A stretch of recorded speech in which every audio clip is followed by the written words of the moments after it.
Bureau des douanes de Compiègne. Oui, Christelle? Voilà, on va aller contrôler société-là.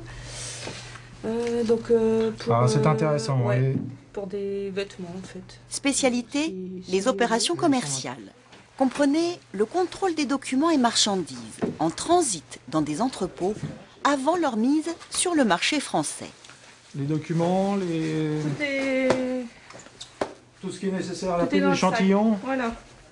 Joanne sur la voiture, donc on peut y aller. Nous sommes partis. C'est parti. TVA, taxes fiscales, la brigade de Compiègne visite ainsi une quarantaine d'opérateurs dans l'Oise.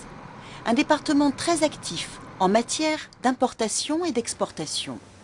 Des contrôles qui s'effectuent toujours en présence d'un tiers, un représentant de l'entreprise.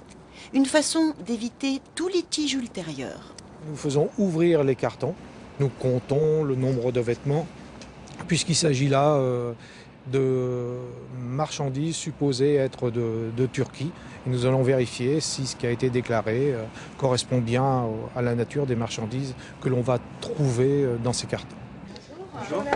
C'est la douane de Compiègne. Oui, allez-y, je vous en prie. Dûment munis de leur carte professionnelle et l'objet de leur visite expliqué, les vérificateurs se dirigent vers un lot de marchandises sur une zone dédiée.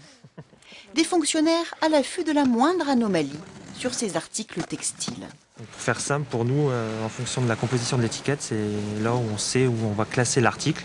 Ça peut être du coton, ça peut être du synthétique.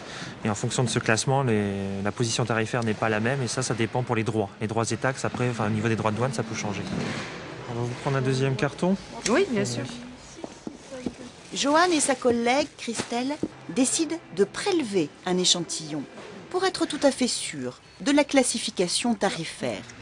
Un échantillon mis sous scellé qui sera analysé par l'un des laboratoires des douanes en France. L'entreprise n'a pas demandé à être contrôlée. Non, tout à fait. Ce sont des contrôles aléatoires et inopinés. Donc l'entreprise ne sait pas qu'elle va être contrôlée en fait. Alors Christelle, vous aimez vous ce métier de vérificateur? Ah, tout à fait, c'est vraiment un métier très varié.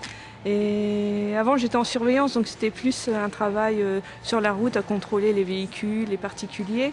Et ensuite donc j'ai eu le concours opération commerciale, donc j'ai vraiment découvert un autre univers.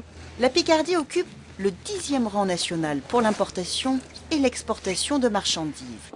Ainsi, en 2011, ce sont plus de 92 000 déclarations que les bureaux de douane Picard ont eu à traiter.